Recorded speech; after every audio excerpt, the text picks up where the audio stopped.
자, 그러면은 한번 미생물 연료 전지에 의해서 직접적인 변환이 가능하다고 했잖아요. 그럴 필요성을 한번 말씀드려 보겠습니다.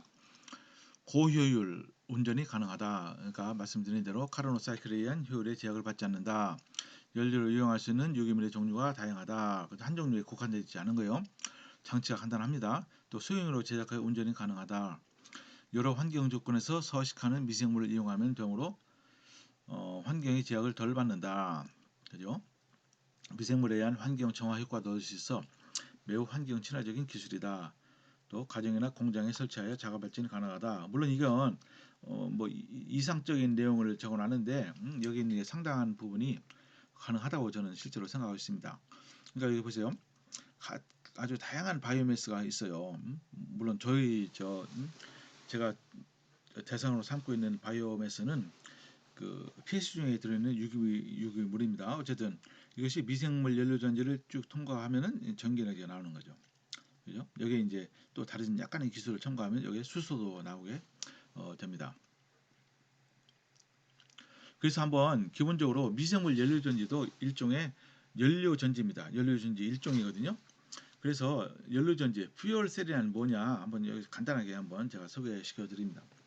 퓨얼셀이라는 것은 연료를 전기에너지로 직접적으로 변환시키는 게 바로 퓨얼셀입니다. 연료전지. 그러니까 이거를 연료전지에 그걸 변환시키는 주요 역할을 하는 것이 미생물이면은 미생물 연료전지가 되는 것이고요. 그리고 이제 일반적인 연료전지는 그냥 연료전지 또는 굳이 미생물 연료전지와 하기 위해서는 화학 연료전지 이제 그렇게 이제 얘기를 하는 거죠. 근데 이제 이 연료전지는 에너지 효율이 제약을 받지 않아요. 일반적으로 내연기관은 연력학적 효율에 제한을 받는다고 했잖아요. 그렇지만 이거는 제약을 받지 않습니다. 그러니까 이제 여기 그림을 보시면 알지만요. 여기에 이제 여기에도 에노드와 캐소드 이렇게 양극이 있죠. 왜냐하면 전기를 생산해야 되니까. 그 요 내부가 요게 이제 미생물 연료전지 말하자면 몸통 부분에 해당하는 겁니다. 가장 일반적인 연료전지 그리고 지금 상업화도 상당히 된 연료전지는요. 수소 연료전지입니다. 수소와 산소를 결합해서 물을 생산하고 잠깐만요. 여기 이거부터 한번 보여드립니다. 여기 에너지에서는 수소가 산화돼서 프로톤과 전자가 되죠. 캐소드에서는 산소를 연료로 씁니다. 산소는 이 에너지에서 생산된 이 프로톤과 양성자와 전자를 이용해서 물이 되는 겁니다. 그러니까 전체적인 반응은 이렇게 되는 거죠. 수소와 산소가 결합해서 물이 된다. 이것의 연력학적 전위는 1.23V예요. 그러니까 1.23V니까 이거 여러분 별거 아니라고 생각할지 모르지만요. 이것도 상당히 괜찮은 겁니다. 그러니까 전류만 충분히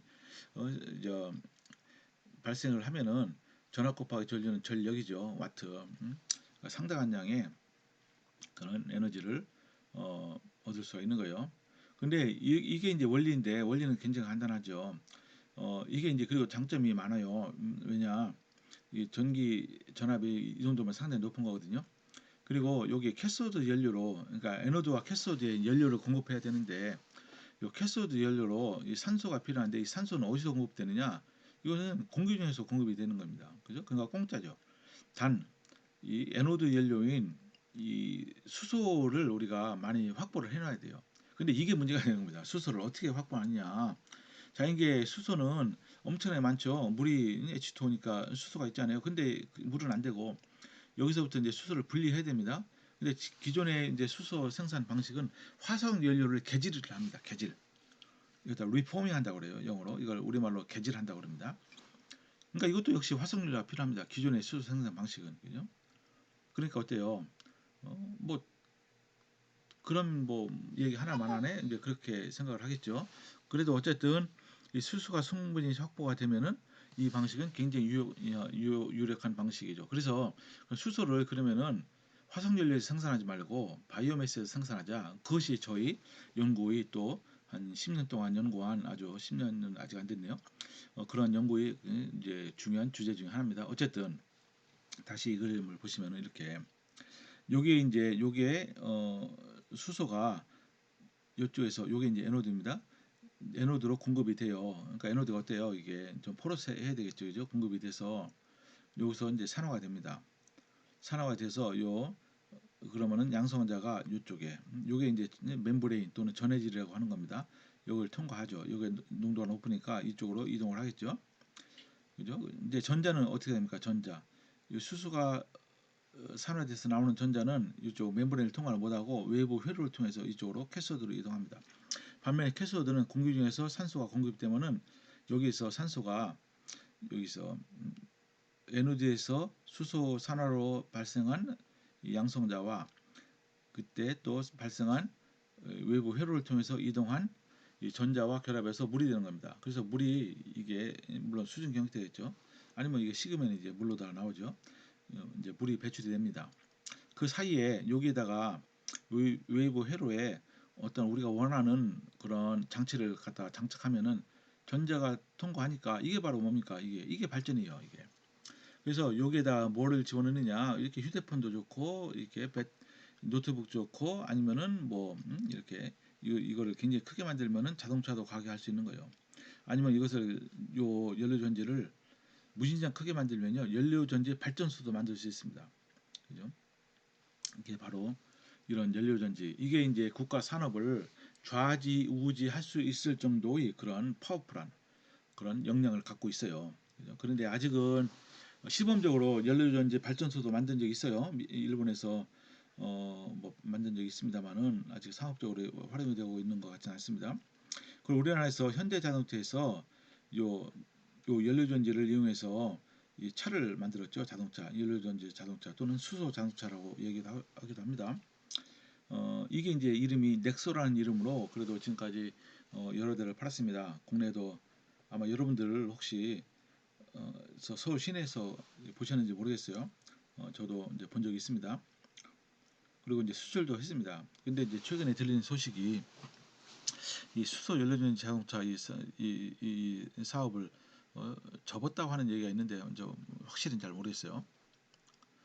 그래서 이제 이것이 전기에너지를 생산하는 아주 유력한 방법인데 단점이 몇 가지 있는데 말씀드린 대로 그럼 이 수소를 어떻게 확보하느냐 이게 이제 큰 문제고요. 또 하나는 이게 이제 그래서 연료전지 자동차를 많이 만들었어요. 이거를 그러면은 이 수소 충전소가 있어야 되잖아요. 이게 수소 충전소 만들기가 이게 보통 어려운 게 아닙니다. 일단 가격이 되게 비싸고 그리고 수소를 아주 고압 수소를 이제 저장하기 때문에 이게 이 폭발이 위험이 있어요. 너무 위험합니다. 그러니까 주택단지에 이게 만들 수가 없어요. 그죠? 여러분 보통 압력을 가하면은 대개 기체가 액체로 되는데 수소는 액체가 안 됩니다. 상온에서 이제 그런 단점이 이제 있는 것이죠. 그죠? 어, 그런 단점이 있고요. 또 하나는 어, 이 가격이 비쌉니다. 왜냐? 여기에 이제 보시면은 수소를 산화시키고 산소를 환원시키는데 그냥은 안 돼요. 잘 촉매가 필요합니다. 이 촉매가 뭐냐? 거의 백금입니다. 백금 계통. 그런 단점이 있어서 연구가 계속적으로 이제 필요하게 되는 거죠. 자, 여기서 잠시 쉬도록 하겠습니다.